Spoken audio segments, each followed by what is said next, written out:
Carry on.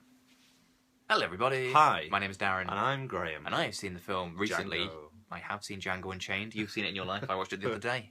Tell us the story very briefly of Django Unchained. I say briefly, it's fucking 3 hours long, the film. There's a guy, he gets basically kind of kidnapped and sold into slavery. Yeah. Why are you starting before the film? When do you see him get kidnapped? When do you see Django get kidnapped? Alright, anyway. So there's a slave who gets freed by a bounty hunter because they have a shared goal, essentially. That's the story. I just summarised it. There we go, that's the story. Okay. It's set in the Old West, or South, as he likes to say. It's not a Western, it's a Southern, says Tarantino, pretentiously. Yeah. So yeah, it's really good. Really liked it. For the first 2 hours, more or less, I think it may be Tarantino's best film. Certainly his best film in a while. Not his best film ever. Jackie Brown's his best film ever. But it was really, really good.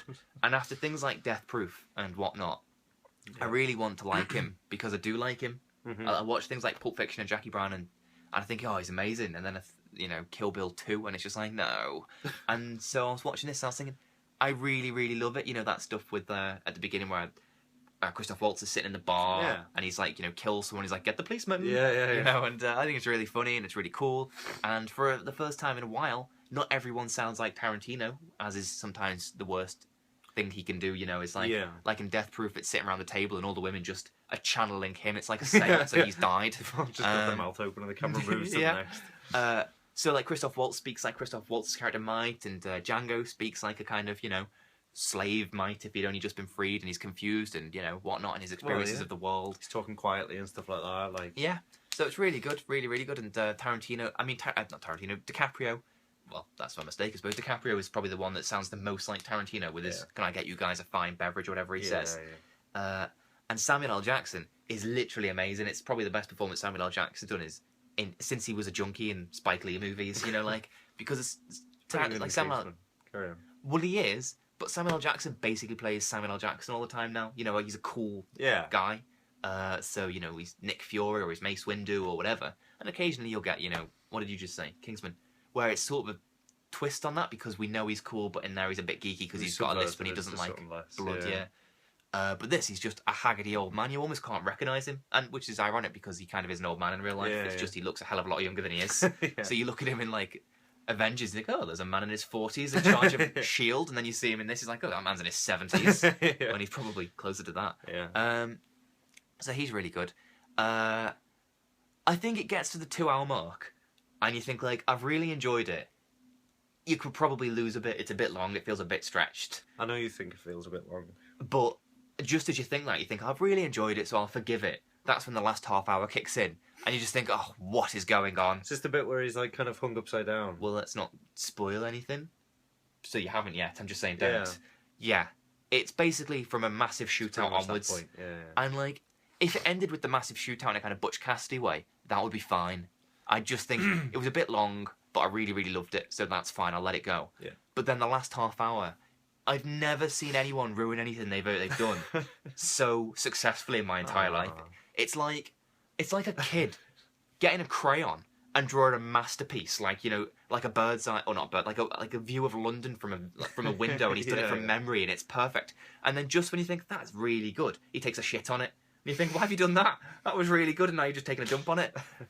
So the last half hour is firstly unnecessary, and secondly, I should say as well that I was really excited to see a guy called John Jarratt, who's one of my sort of favourite actors that I've barely seen anything of, because he's in Wolf Creek and he plays the bad guy in that, and Wolf Creek's one of my favourite films. So I was really excited to see John Jarratt in something else. Yeah. And so we're into this last half hour, which we don't need, and I'm thinking, well, it's really rubbish and we don't need it, but at least John Jarratt's going to show up at some point. He's about to, any second now. And then he turns up with in a group of 3. One of which is Tarantino, and one of which is Michael fucking Parks. Michael Parks, I literally hate when he turns up in anything because I can't understand a single word he says. It's like he suffered a stroke in the 70s and didn't bother learning how to talk again. Because he just mumbles everything. So, and he puts him in everything. He's in Kill Bill, it's in Tarantino, but he was in The Assassination of Jesse James, which is literally a masterpiece. Yeah. You got Brad Pitt, staring into the distance, and you got Casey Affleck being a weird, creepy stalker thing, and then in comes Michael Parks, and I don't know what you're saying, Michael Parks. He's in Dust Till Dawn as well. God knows what's going on in those scenes. Stuff. So he shows up, and Tarantino, So bearing in mind you've got John Jarratt, who's an actual Australian, that Tarantino himself has described as probably the greatest Australian actor. Tarantino takes the lead in the scene playing an Australian with one of the worst accents, if not the worst accent I've ever heard in anything ever. It's particularly bad. Yeah, it's like somebody's gone, that Dick Van Dyke accent's really bad, isn't it? And they've gone, wait a minute, they've kicked him in the throat over and over again and said, do it again. And he's done it even worse. And Tarantino's gone, I'm going to match that with my Australian accent. Yeah. It's really, really awful. It's offensive, I think. It is. It's basically racism. It is. It's racist against the Australians, that accent. You can't do such a mocking voice. But I think he thinks it's good. Any other, it's not it's not funny. We're not supposed to be laughing. Problem. He thinks he's a brilliant actor, presumably, because why else would he put himself in the lead of that scene? Mm-hmm. And also, the tone is completely different in the last half hour to the first. And was it Terry Gilliam, I think, had a really good point in that Django Unchained is a love story between Django and the bounty hunter, but Tarantino thinks it's a love story between Django and the woman, his wife. But we don't know anything about the wife. We don't know anything about them except that we don't learn about her other than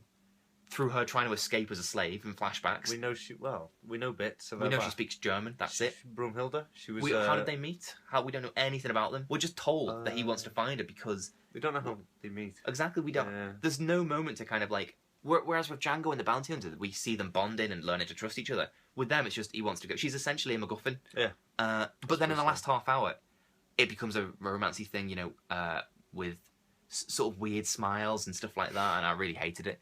But the first 2 hours, you don't back to all the that kind of love stuff. Not when it suddenly become a cartoon. Yeah. And Django is a cartoon for the first 2 hours as well, but it's a different cartoon. You know, it's like there's bits where I think she winks at one point, and it's almost like there should be a bell sound effect, you know, like a tink kind of thing when she winks, like that kind of thing.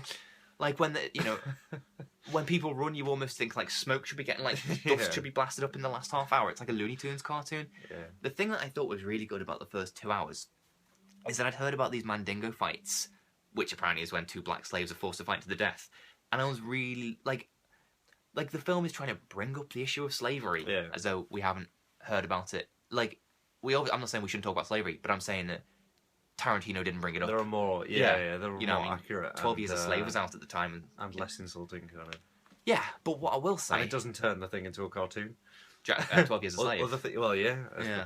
But in its defence, I was really looking forward to these Mandingo fights because I thought I want some action. Like, you know, two people fighting to the death sounds Tarantino amazing. Doing it, yeah. Sorry, and I think it's about an hour and a half in, an hour and a quarter or something, and Tarantino likes. I'm literally like coughing and burping and everything. I've got a bit of a cold. It's disgusting to be honest. I know. I like it. I'm definitely going to have caught it by the end of this. Here's hoping. So the Mandingo fight happens, and it's just horrible. It's really, really horrible. It's like two guys forced to, against their will, like kill each other. And they're in the mud, and there's no music. They're not in the mud. They're in the bar. Oh, they're in that. And everyone's just casually watching. It's not even like it's a big deal to everyone. Yeah. But these two men are like gouging each other's eyes out, and it made me feel guilty because I'd been wanting to see it.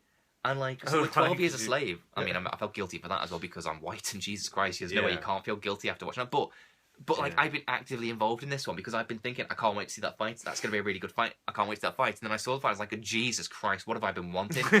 So, and also, I think somebody else, I can't remember who, made the point that, you know, you're more likely to get across the issue of slavery in a Tarantino film because people will go and see a Tarantino film as opposed to see a film about slavery, which is bad and more of a sort of, you know, well, it's more of a slight against our society than it is anything else. But it's still true. You're more likely to go and see a Tarantino film than a film on slaves.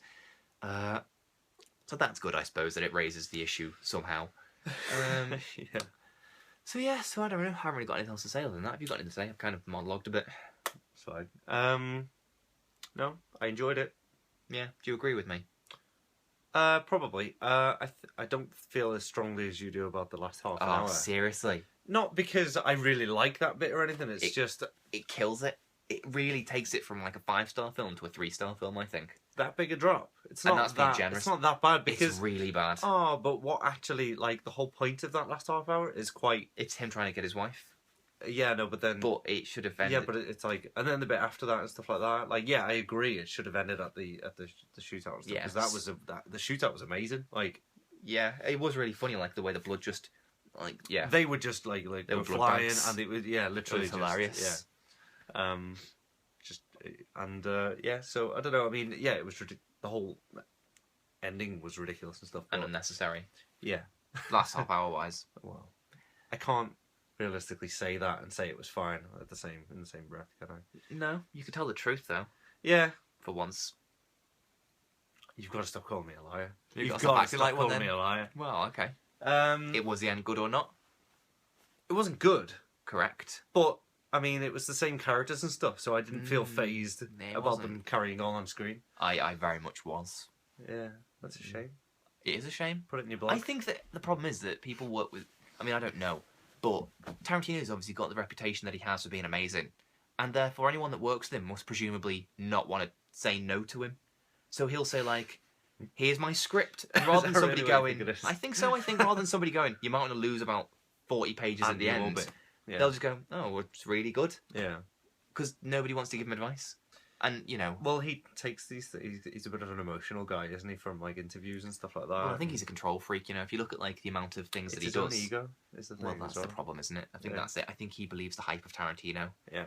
And the hype of Tarantino is well justified in films like Pulp Fiction and Jackie Brown and things like that. Yeah. And the first couple of hours, more or less, of this film, it's just, you know, occasionally he gets very self-indulgent, which is a shame.